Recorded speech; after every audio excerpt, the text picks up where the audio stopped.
So we're going to start this morning in John 11. This is probably one of the more memorable stories in John because we see somebody raised from the dead. And this is, in John's gospel, such a clear sign of God's activity that it ends up bringing about Jesus' death. So in the synoptics, the way that they tell the story, Jesus comes to Jerusalem for the crucifixion, right? The Passion Week.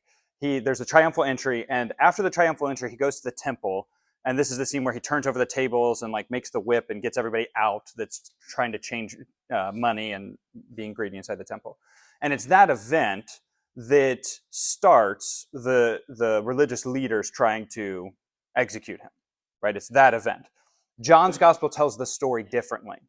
In John, we already saw the cleansing of the temple way back in John 2. And we kind of talked about whether or not there were two instances where he cleansed the temple and then did it again a couple years later. That might be the case. We don't really know.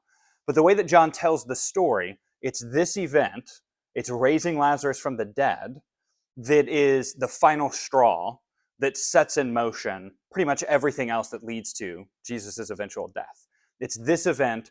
They not only decide they need to kill Jesus, they decide they need to kill Lazarus as well in order to stop the message spreading, in order to stop Jesus from gaining more followers. So we will just get into it and start talking about it. There's a lot of, interesting things, odd things, different things. So we will look into it. Let's start with, verse 1. Can somebody read for us 1 to 8 in chapter 11? Now a man named Lazarus was sick. He was from Bethany, village of Mary and her sister Martha.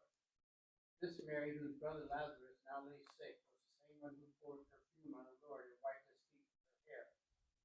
So the sisters sent word to Jesus, "Lord, the one you love is sick." When he heard this, Jesus said, "This sickness will not end in death. No, it's for God's glory, so that God's Son may be glorified through it." Now Jesus loved Martha and Lazarus. So when he heard that Lazarus was sick, he stayed where he was 2 more days. And then he said to his disciples, "Let us go back to Judea." "Rabbi," they said, "a short while ago the Jews who tried to stone you, and yet you're going back?" Okay. So let's talk about this family. It's Mary and Martha and Lazarus. They live in Bethany, which is less than 2 miles outside of Jerusalem. So they're very close. By all accounts, this is kind of where Jesus is staying during the Passion Week. So he goes into the city and does his stuff, and people kind of know where he is publicly. But then he retreats to their house in Bethany, and people can't find him. So that's why they can't arrest him. It's because they don't know where he is when he's in private. And when he's in public, they can't arrest him for fear of the crowd. It seems like he's staying here with these folks. They seem to be well-loved disciples of his that he knows from previous visits to Jerusalem, maybe. They are not Galileans, right? They live in Bethany, which is right near Jerusalem, and we talked about it. I don't have the map this morning, but Galilee is way up north, where Jesus and his disciples are from. These folks are right outside of Jerusalem, not the same area. We know some of these names from elsewhere, right? And there's debate about how much overlap there is, right? If you hear a story over here about someone named Mary and a story over here about someone named Mary, a lot of us assume it's the same person. That's not necessarily the case. So Mary Magdalene is a name that we're familiar with. This is not necessarily her, right? There's also this woman, Mary. John identifies her as, it was Mary who anointed the Lord with ointment and wiped his feet with her hair, right? That story hasn't happened yet. That story happens in John 12. So either John assumes the story is so well remembered that the audience will already know about it before he tells them the story, or he assumes, well, they're going to read the book twice. They're going to read it multiple times, so I'm going to tell them the story. But then when I'm writing about her here, I can just go ahead and tell them this is who she is, because they're going to read the story later, and then when they come back, they'll know the story. And, knowing it's the same one. But there's another woman in a different gospel, in Luke, that also anoints Jesus with oil. And in that story, it's she loves much because she's been forgiven much, right? That is not necessarily this same story, right? It could be that two different people anointed Jesus with oil. That seems to be the scholarly consensus, that Matthew and Mark and John tell this story about Mary that we're going to get to in 12, and Luke tells a different story about a different woman who also anointed him with oil. Go ahead. Noteworthy in Luke's gospel, he was in the house of Simon the leper, Right. not the house of Lazarus. And right. This is also where the misconception that Mary Magdalene was a prostitute came right. through, because the unnamed woman from Luke was just described as an immoral woman. Right. People conflated this unnamed woman with Mary's sister Lazarus with Mary Magdalene, assumed they were all the same person when they were really three different people. So we have this problem throughout history where we conflate the female characters in particular. Throughout history, we kind of can keep in mind two male characters that happen to have the same name. There's a John over here, there's a John over here, but we don't put them together in our heads. Throughout history, we have tended to put all of the female characters together. There's a woman over here named Mary Magdalene, there's a woman over here named Mary, the sister of Martha, and then there's an unnamed woman who's a sinner.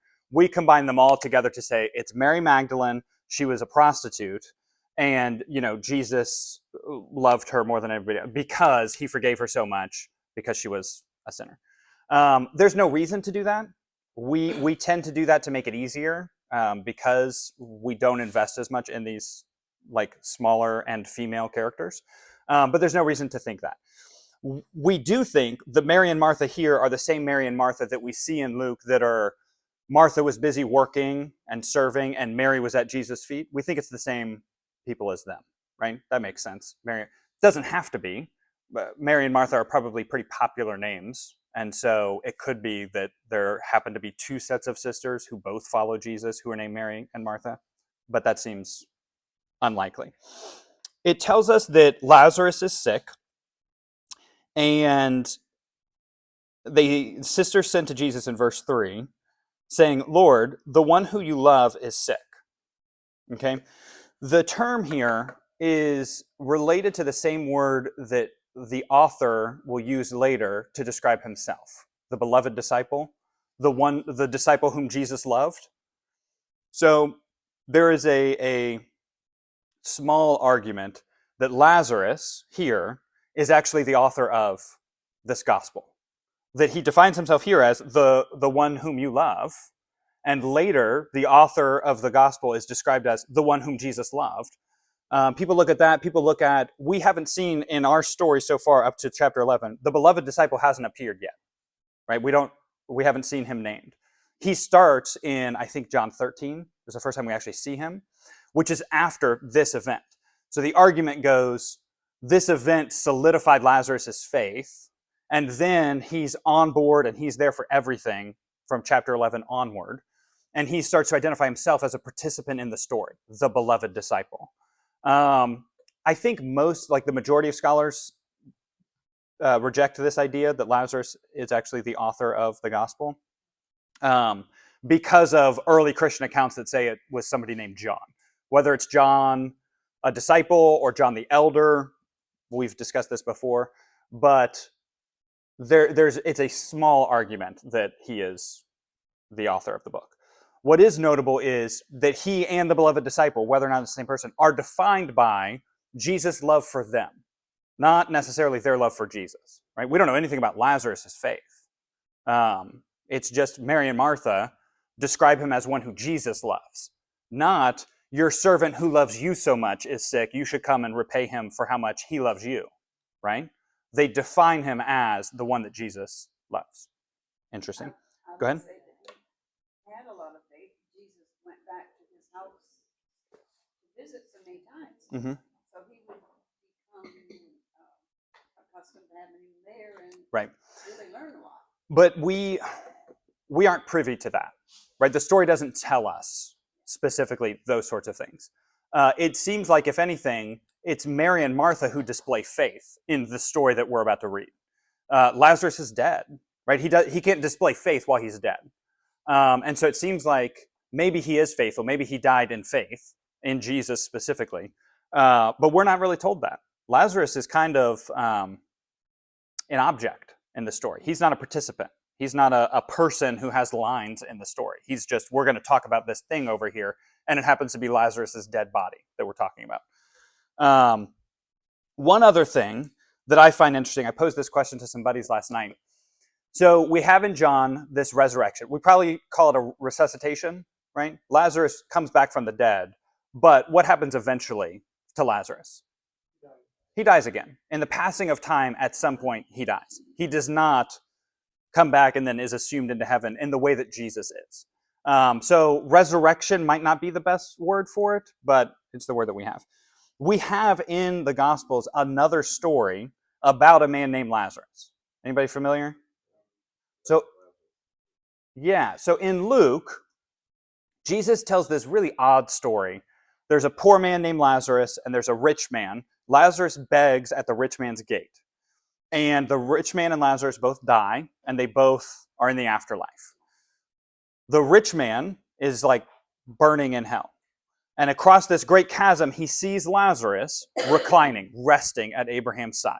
And there's this whole story about he's trying to get Abraham to send Lazarus back to warn his brothers and send Lazarus to come and help me, all this sort of stuff. We call that story a parable, the parable of the rich man and Lazarus. It's the only parable in all of the synoptics, in Matthew, Mark, and Luke, where a character in the parable is named. None of the other ones have names. It's almost always a man had two sons. A farmer went out to sow seed. A man owned a vineyard with a tower, right? It's just, generally speaking, a man, a farmer, a king, whatever it is.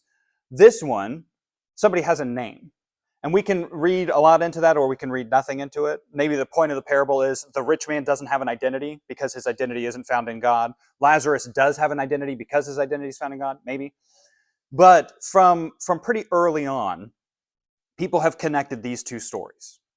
Because in the story, in the parable, the rich man says, please send Lazarus back from the dead to warn my brothers not to come here, right? And here we have a story of a man named Lazarus who does come back from the dead. So there seems to be some sort of appealing overlap.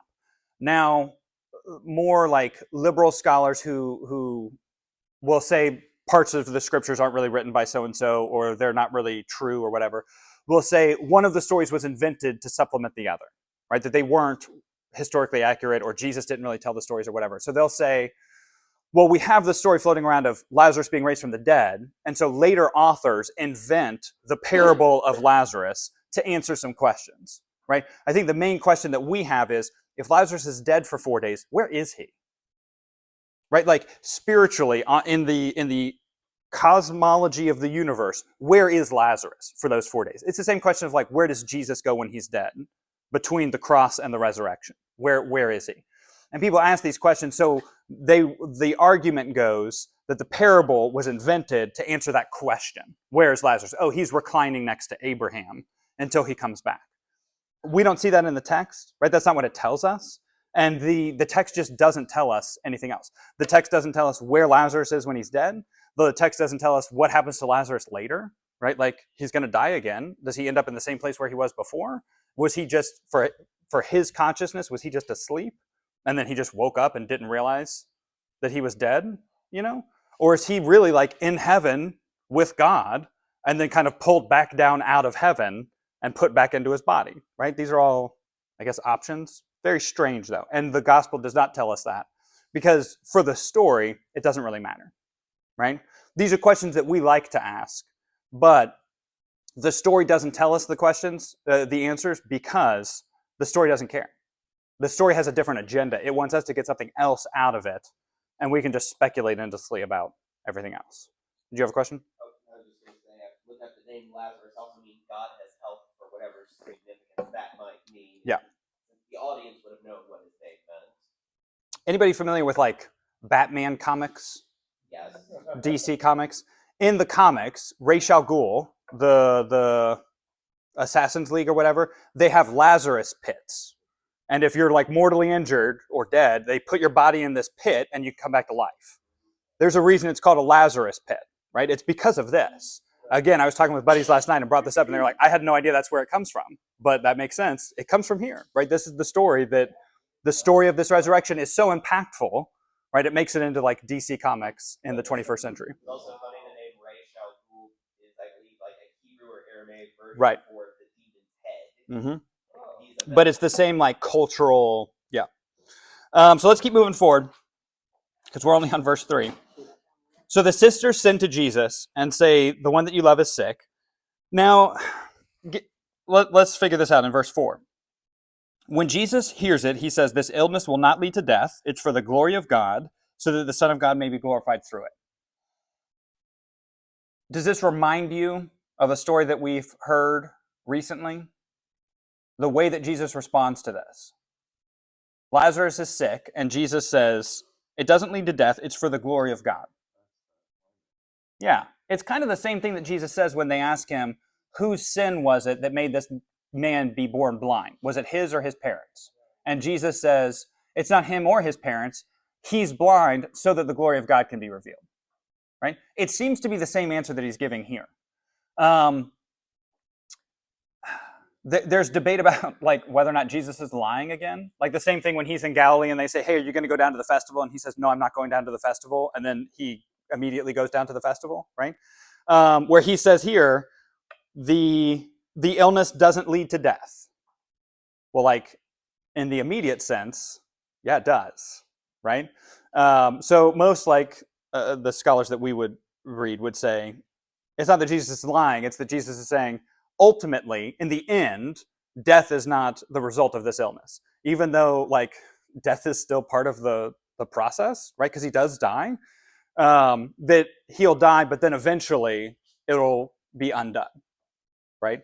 So it's interesting that Jesus says it doesn't lead to death. The reason that he's ill is for the glory of God.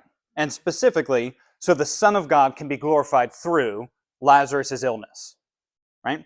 My understanding from this point Mm-hmm. forward, or to the end of the book, is that he knows his time. Everything he does is done in an effort to create or Yep. followers. Yep.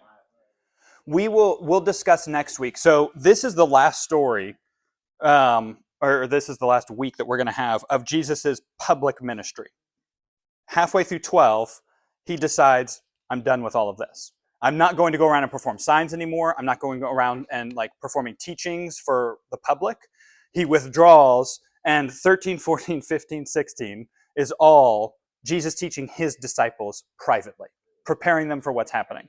This story leads to eventually his death. And I think the way that we've been talking about Jesus is pulling the strings, before he's doing things and then they go to arrest him and they can't because it's not his time yet.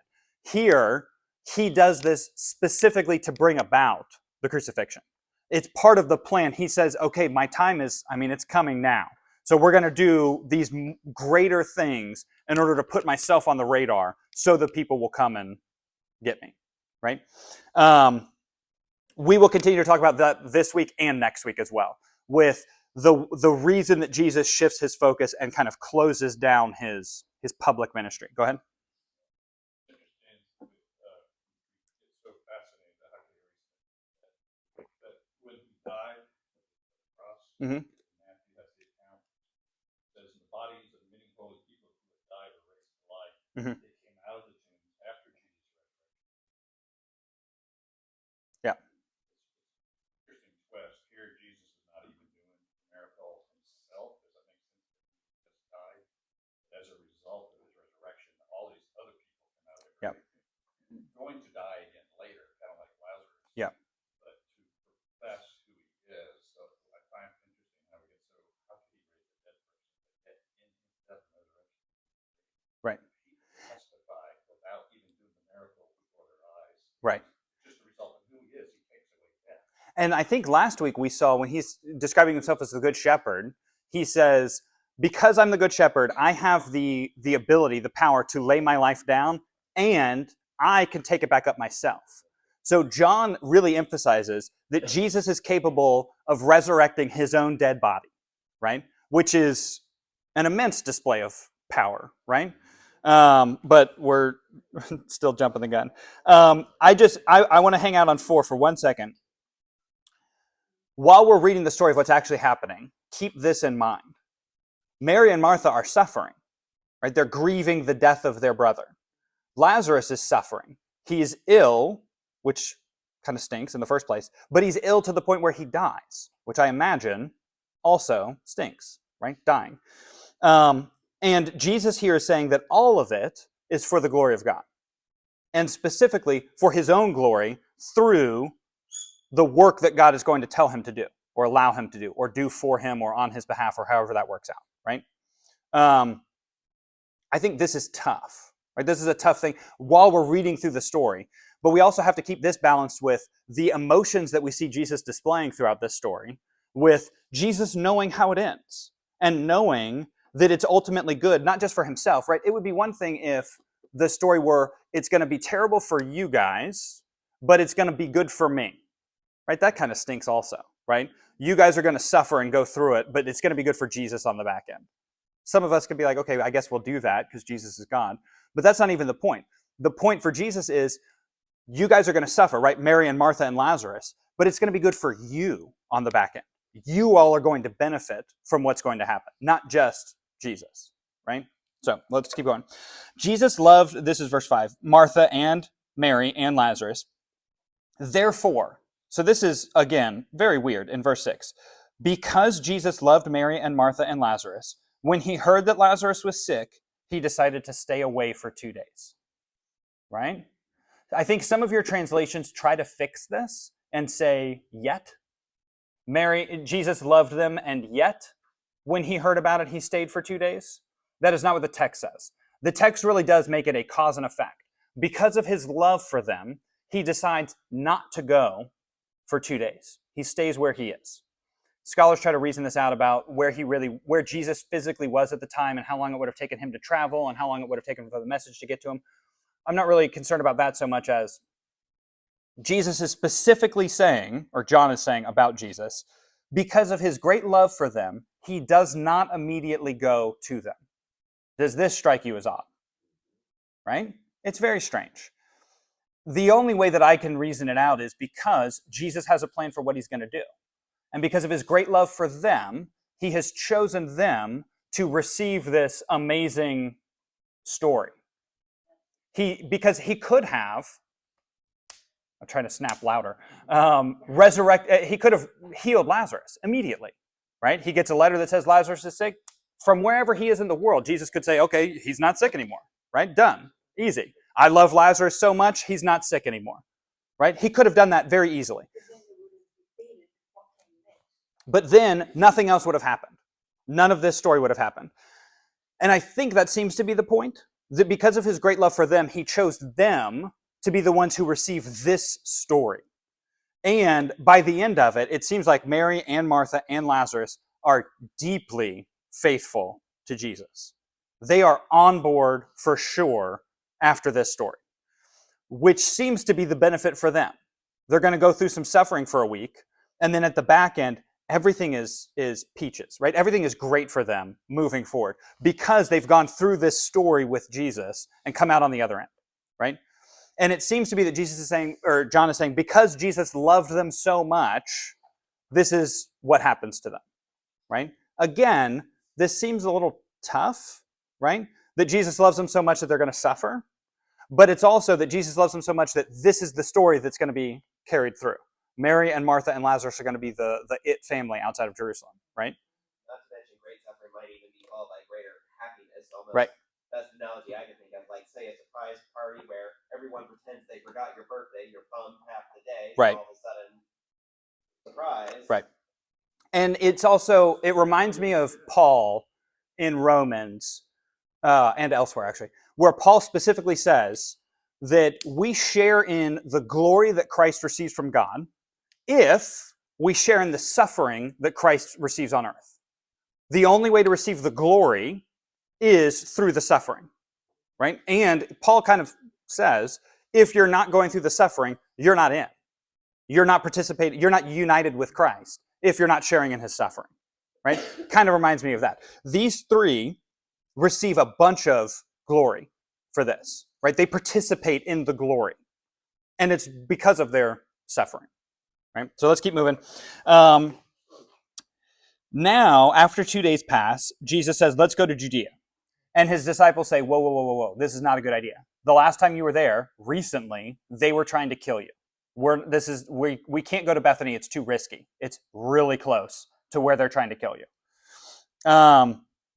And Jesus says, this is verse 9, aren't there 12 hours in a day? If anyone walks in the day, he doesn't stumble because he sees the light. But if anyone walks in the night, he stumbles because the light is not in him. After saying these things, this is what we just read in 9 and 10. This is similar to what Jesus has said elsewhere about him being the light, about walking in the light. So after saying these things, he says, our friend Lazarus has fallen asleep, but I go to awaken him. In typical Johannine, the way that John writes, nobody understands what Jesus is saying. They think that he's speaking metaphorically. Lazarus has fallen asleep. Actually, they take him literally. And they say, well, if he's fallen asleep, he's just resting. He'll recover from his illness. And so Jesus explicitly tells them he's dead now. And it seems like Jesus kind of using his divine knowledge of what's going on in the world knows that Lazarus is dead now. He wasn't dead when Jesus first received the letter saying Lazarus is sick. By that point, it seems like Lazarus is still alive and sick. Now he's dead, and now Jesus says, oh, I can go now. I can show up now because he's dead, right? So the disciples say, they misunderstand him and think he's talking about sleep. Jesus explains that he's dead. And in 15, Jesus says, for your sake, I'm glad I wasn't there so that you may believe. So now we get another group that's going to benefit from the story. The disciples benefit from Jesus not being with Lazarus, from Jesus not healing Lazarus before his death. The disciples benefit because it reaffirms their belief in Jesus by seeing the resurrection instead of just another healing, right? And then again, the disciples do not know what's going on. So Thomas, called the twin, this is like doubting Thomas from the end of the gospel, it's the same guy. He says to the fellow disciples, let's all go so that we can all die together. It seems like resignation, kind of. Like they are really convinced that Jesus is going to die if he goes too close to Jerusalem. And so he's saying, I guess since Lazarus is dead and Jesus is about to die, we're all going to go and die with them, right? I mean, it's brave, it's faithful, but also missing the point, I think. Not at all what's going to happen. But he's very much like, okay, I guess Jesus is resigned to death and Lazarus is dead now, so we're all going to die with them, right? So Jesus comes, and Lazarus has already been in the tomb for 4 days. Why does this matter? He stinks, right? John, above all the other Gospels, gives us sensory details about a bunch of stuff, right? The wedding at Cana, he makes wine, but it's not just any wine. It's the best wine, right? It tastes good. When you read the story, you start to salivate, right? When you read this story, you do whatever the opposite of salivate is, right? You clench your nose because he stinks, right? John gives us a full experience while we're reading through it, playing with our senses while we read the text. Another thing about this is, and I'm not saying this is true, I'm saying this is a kind of superstition. At the time, Jews and non-Jews had this idea that spirits would hang around their dead bodies for about 3 days, trying to get back in. So they would kind of stand over their own body and hope that they could get back, oh, maybe my body will be better and I can get back in. But once the spirit sees that their body is changing appearance, decaying, they leave and go to the afterlife, right? And so here, there's arguments that this is why the 4 days is important, is because this will show that the spirit is not just hanging around and it's easy for Jesus to do the feat, right? According to the superstitions, which again, I don't think this is cosmologically what happens to your body when you die. I don't think your spirit hovers around for 4 days. I think it's superstitious. But it seems like the reason the 4 days is still important because it proves that Lazarus wasn't actually asleep. He wasn't actually in a coma, right? Because it's easy for someone like Jesus to wake somebody up from a coma, right? It's way harder to wake somebody up from the dead, which is what he's doing here, right? Bethany is near Jerusalem, 2 miles off. Many of the Jews had come to Martha and Mary to console them concerning their brother. So the people who are here know that Jesus has an arrest warrant out against him, right? And they are here with Mary and Martha. This is why it's dangerous. Some of these people are also like professional mourners, if you're familiar with the term. This is their job. Even if they don't really know Mary and Martha that well, even if they don't really know Lazarus, someone has died, and it's their job to come alongside and mourn with them, right? That's kind of what they do. Martha hears that Jesus is coming, and she goes out to him. It seems like in this story, Martha has a more faithful response than Mary does, which is kind of the opposite of what we think of when we think of Mary and Martha. But Martha says, Lord, if you had been here, my brother would not have died, which is the same thing that Mary says. Mary leaves it there, though. Is this true? If Jesus had been here, Lazarus wouldn't have died. I mean, not necessarily. Maybe. But it also implies that like Jesus couldn't have healed him from a distance, which we know that he could. Martha says, but even now, I know that whatever you ask from God, God will give you. What is Martha asking here? I don't think she's asking for resurrection. I don't think that's a category that she has, because Jesus is going to say he's going to come back from the dead. And Martha assumes he means in the end times, because Martha believes that at the end of time, believers will be raised from the dead, right? Which is what Jesus believes. It's what the Pharisees believe. And she says, I know that he'll rise again in the resurrection. So I don't really know. I was thinking about this, and I don't really have a good answer. She says, even now, this is verse 22, I know that whatever you ask from God, God will give you. I don't know what she's asking for, right? Maybe she's just asking for like comfort for her and her sister, but it doesn't seem like she's asking for him to raise Lazarus from the dead. I don't think that's what she's got in mind. I don't know. Martha says, the resurrection on the last day, I believe in that. So maybe she's saying like, I can take comfort in that Lazarus will raise on the last day, because she believes in the resurrection in the last day. And what does Jesus say to her in verse 25? It's me, right? I am the resurrection and the life. So you're talking about a future thing that's going to happen, that's going to raise people from the dead, but it's me now. It's already going to happen, right? It's already something that we can participate in now. Jesus goes on to say, whoever believes in me, even if they die, yet they shall live. And everyone who lives and believes in me shall never die, right? So Jesus here is blurring the lines between like literal and metaphorical, because I don't think any of us believe that when you become a Christian, you don't die anymore. Like your body becomes immortal. I don't think any of us believe that. But he seems to be saying on the metaphorical line, Lazarus isn't really dead. He's gonna be great spiritually, right? Or he's already in heaven or something like that. And because you guys believe in me, Mary and Martha, you guys aren't going to die either. Your body is going to fall apart, but you're going to, zip line up to heaven. Maybe that's the way that Martha is understanding this right now. But Jesus is, again, going to outperform her expectations, right? He asks if she believes this, and she says, yes, I believe that you're the Christ, the Son of God, who's coming into the world. This is a great confession, right? We don't see this from Mary. And this is like a Peter-level confession that Martha is making here. Again, we don't really think of Martha as being like the super faithful, getting it right theologically, but, I mean, she's checking all the boxes so far with belief in Jesus. Go ahead.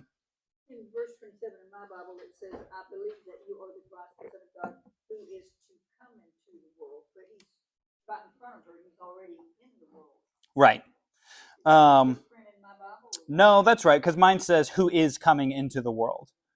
I think it's just a difficult in translating verb tense from Greek to English, because the way that I don't want to get into the Greek too much. The way that verbal aspect works in Greek is different than the way that it works in English.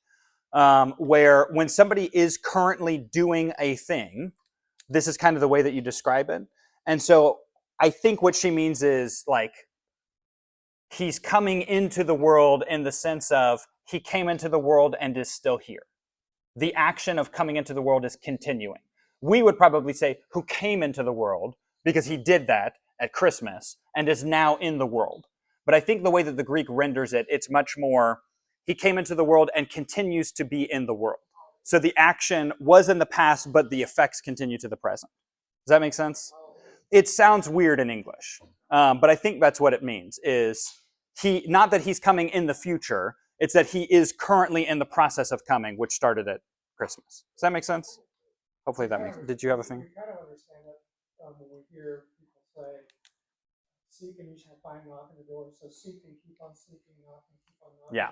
That makes more sense than. Yeah. Yeah. I don't think Martha is talking about anything that's happening in the future. I think she is recognizing that he is here because of a past event that still has ongoing effect. Go ahead. The version I have, the NASB, Uh-huh. has it slightly different, but it kind of relates to what you're saying. It says that said to him, "Yes, Lord, I have believed that you are the Christ, the Son of God, even he who comes into the world." Yeah, a little different, but I think that's what it's getting at. Let's look at the actual the next thing we see here in 28, because we still haven't gotten to the actual resurrection yet. Martha goes and gets Mary in private and says, "Hey, Jesus is outside." We're not really clear why she's doing it in private. It might be so that Mary can have a private encounter with Jesus, like without everybody else around. It might be in some sort of effort to protect Jesus from the crowd, which doesn't seem very effective at all because everybody just follows Mary. We're not really sure why it's in private. Mary gets up and goes to Jesus and says the same thing. In 32, "Lord, if you had been here, my brother would not have died." Right? But that's as far as she gets. She doesn't get into the confession or the please do a miracle. She just starts kind of weeping, right? Jesus saw her weeping, and the Jews who had come with her also weeping. Jesus is deeply moved in his spirit and greatly troubled. He asks where the tomb is, and they say, "Come and see," and Jesus weeps, right? This is kind of like the famous verse, right? Jesus wept. So again, I'm struck by the beginning of the story tells us that Jesus has a plan in mind for how this is going to work out, that it's not going to lead to death. It's not going to end in death, at least. So why is Jesus overwhelmed with emotion here when he knows what's going to happen? He knows logically that everything is going to work out. Everything is going to work out better for Lazarus and Mary and Martha and his own disciples and the people in Jerusalem. And honestly, everybody else in the whole world for all time is going to benefit from Lazarus' death, because Lazarus' death brings about Jesus' death, dying on the cross for sin, right? In the way that John tells the story, Jesus gets to the cross because of Lazarus' death. So why is he deeply moved emotionally? Mm-hmm. I think it's about, being a dad now, it's easier to your kids kind of going through something that you know is going to end up okay, but you still feel bad for them having to experience that short-term pain. Yeah. They don't have the greater picture yet. Mm-hmm. Also, I don't think, even though he knew where he was going, that he looked forward to crucifixion. Right. Yeah. Yep. Because he knew We talk about the will of God, about God's desires for the world and everything else. But it seems like there's a will of the things that God wants, and there's a will of the stuff that's actually happening, and they're not always the same, right? I think that's kind of what's happening here. Jesus knows the will that he has, the plan that he has set out. And the plan that's going on is not what he would prefer to be happening. What he would prefer to be happening is that there's no sin in the world, right? That Lazarus and Mary and Martha can hang out with him forever and none of them ever have to get sick and die, right? That's what he would prefer. That's his will, but that's not the reality that's happening. And so maybe he's moved by the discrepancy between the two, right? Which is still under his sovereignty, his will of the world, of what's going on. And he has a plan that's functioning inside of it, but it's not ultimately what he would prefer. I don't know if that works for you or not. Because I don't want to call into question like God's power to say he would prefer something other but can't bring it about. I don't think that's what's happening. But it might be also what you brought up of a father grieving the things that have to happen, right? God grieves that he made Saul king, but I don't think any of us would say with better hindsight, God would not have made Saul king. God was still going to always make the choice, even though the choice was going to grieve him, right? Maybe that's the same thing that's happening here. Jesus is emotionally moved because Lazarus is dead and it's causing such pain for these people, but he also knows that given the same choice 1,000 times, Jesus is always going to make this choice. This is always going to be part of the plan, not to immediately heal Lazarus and prevent this suffering, but that it's going to ultimately work out well for everybody, and that's what gets him through to the other side. I don't know. Go ahead. I don't know, I was gonna just say, maybe he wept because of the separation and our inability to not continue to believe that we're separated from God, and that the plan was gonna have to go through, because obviously it wasn't gonna work any other way. Right. Yeah. So the Jews see this and say, look how he loved him. But some said, couldn't Jesus, who opened the eyes of the blind, have healed this man, kept him from dying? A legitimate concern. This is the same thing that Mary and Martha both say. If you were here, he wouldn't have died. Jesus, deeply moved again, comes to the tomb. There's a cave, there's a stone against it, and Jesus says, move the stone. Right? And Martha rightly says, no, it's going to smell.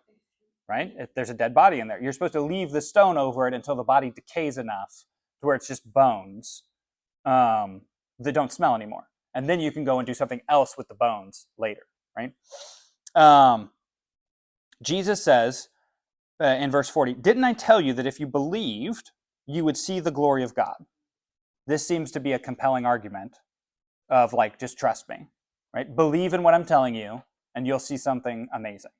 And so they believe him. This is effective, I guess, to roll the stone away. So they roll the stone away, and Jesus says something. He lifts up his eyes and says, Father, I thank you that you have heard me. I knew that you always hear me, but I said this on account of the people standing around, that they may believe that you sent me. So why is Jesus offering this prayer? Right. He's not even praying, God, please raise Lazarus from the dead. Right? Because Jesus is going to be the one that does it. He's literally just offering this prayer for the benefit of others, right?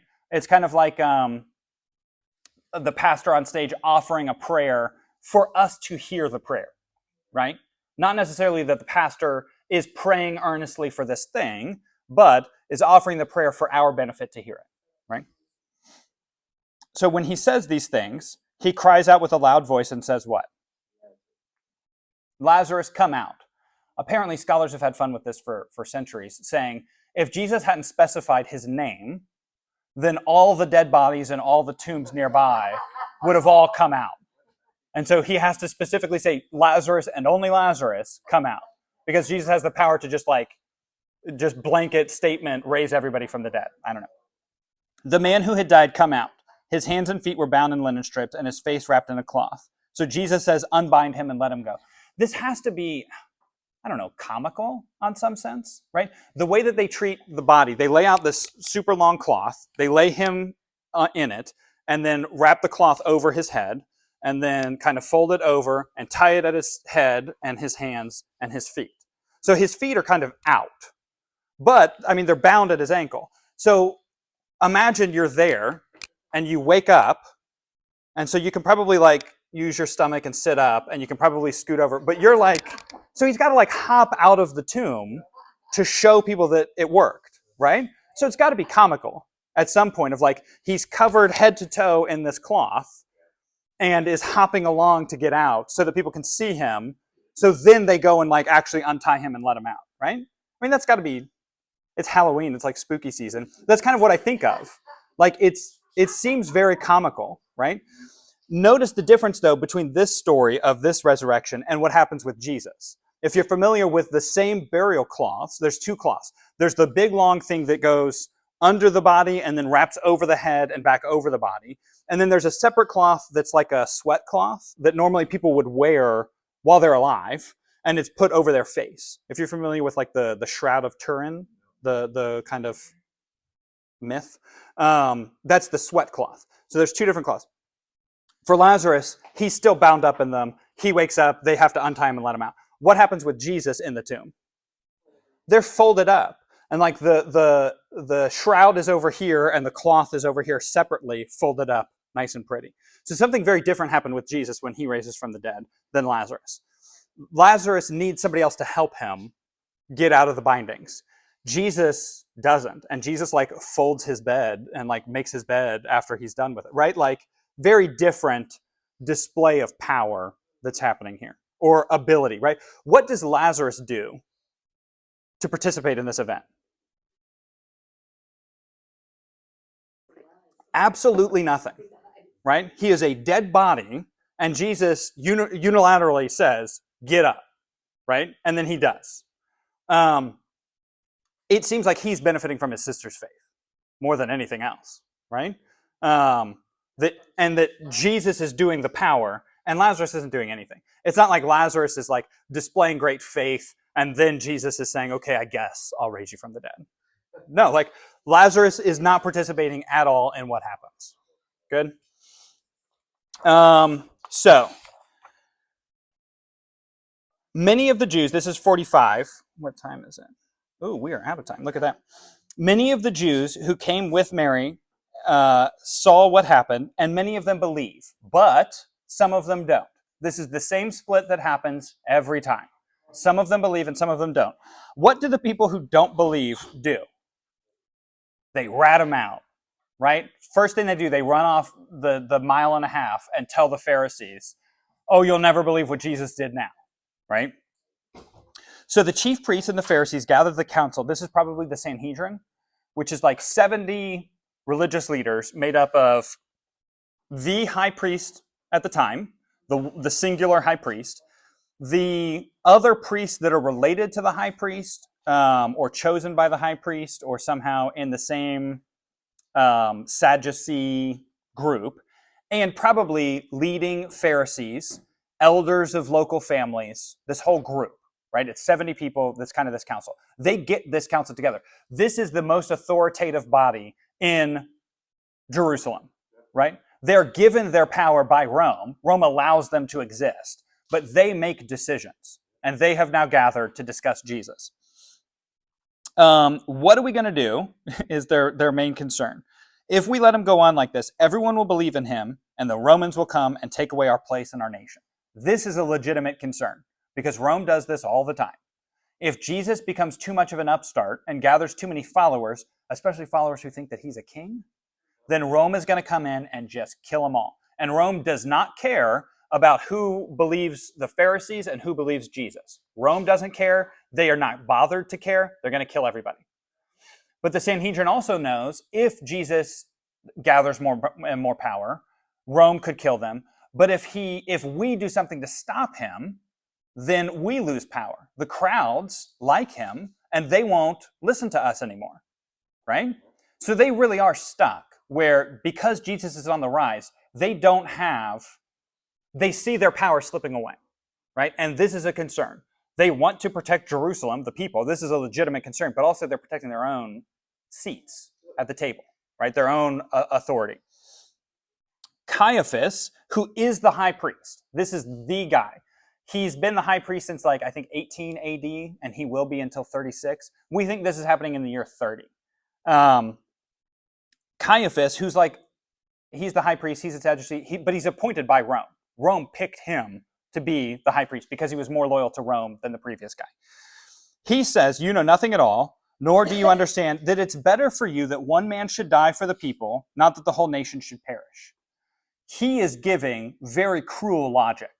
He's saying we should kill an innocent man in order to protect the whole nation, right? It's better logically for one innocent person to die than for all of us to die, right? This is his logic.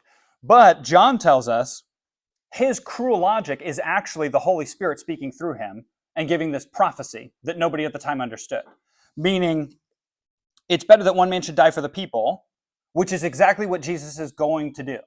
Die for the people. But in a way completely opposite of what Caiaphas is thinking. Caiaphas is thinking we're going to kill him so that Rome doesn't come and kill the rest of us. And the Holy Spirit moving through him is thinking Jesus is going to die in order to save all the people. Right?